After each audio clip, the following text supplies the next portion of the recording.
Alors parmi les propos retenus par la presse algérienne qui fait finalement que relayer les propos du régime algérien, il y avait ceux-ci qui sont extraits de l'entretien Fauteuil Rouge que j'avais moi-même personnellement mené avec lui.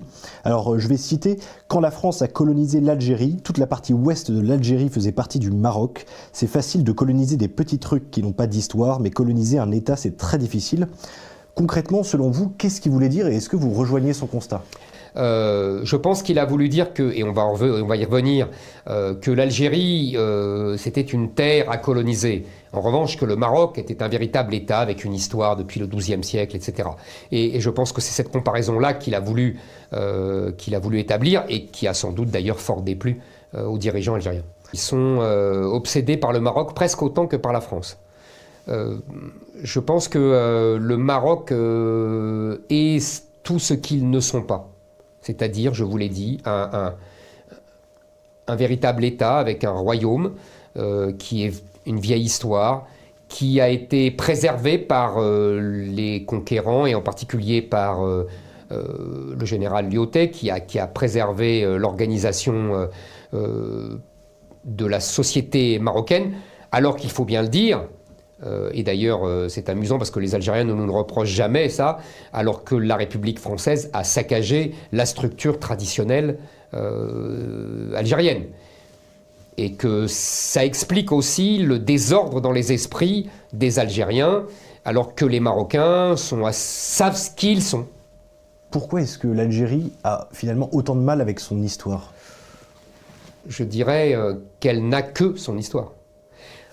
Si vous voulez, il faut bien comprendre plusieurs choses. D'abord, l'histoire de l'Algérie, et en particulier la guerre d'indépendance contre la France, sert de paravent à tous les échecs du pouvoir algérien. Échec économique, ce pays n'exporte que le pétrole que la France a découvert. Échec politique, incapable d'établir une démocratie, incapable d'établir des libertés publiques. Échec social, quand vous voyez tous ces jeunes qui veulent quitter l'Algérie, l'incapacité d'organiser une économie sans une corruption énorme, incapacité d'organiser un pays libre. Vous voyez, tous ces échecs-là sont dissimulés par le discours glorieux, ou prétendument glorieux, on va y venir, de la guerre d'indépendance.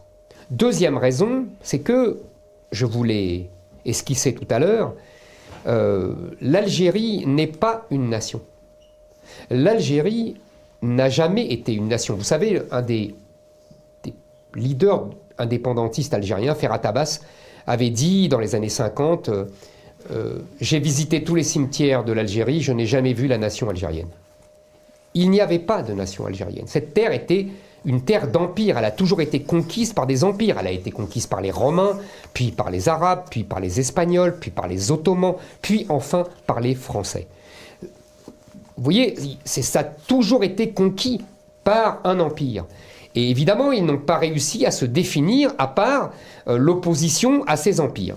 Dernière chose, contrairement à ce qu'ils prétendent, cette guerre d'indépendance n'est pas aussi glorieuse qu'ils le disent. Je veux dire par là que il y avait une armée qu'on appelait l'armée des frontières, mais qui est justement restée aux frontières, qui n'a jamais affronté l'armée française. On n'est pas dans le cas de l'Indochine, on n'est pas dans le cas de Dien Bien. Il n'y a pas de Dien Bien Phu algérien. Il n'y a pas de défaite de l'armée française face à une armée algérienne.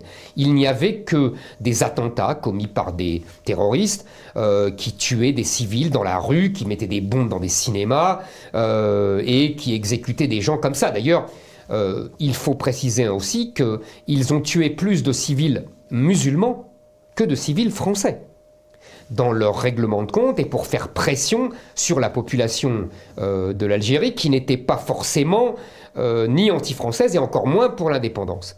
Donc vous voyez, tous ces éléments font qu'ils ont inventé une histoire soi-disant glorieuse, qu'ils défendent mordicus, dont ils ne veulent pas démordre et qui leur sert de paravent à tous leurs échecs. Et alors évidemment, dès qu'on touche à cette histoire, on est accusé d'être raciste, algérophobe, ennemi d'Algérie, etc. Le Maroc est l'allié de la France depuis le général de Gaulle, l'allié traditionnel. Donc, si vous voulez, il est évident qu'il fallait accorder ce soutien au Maroc.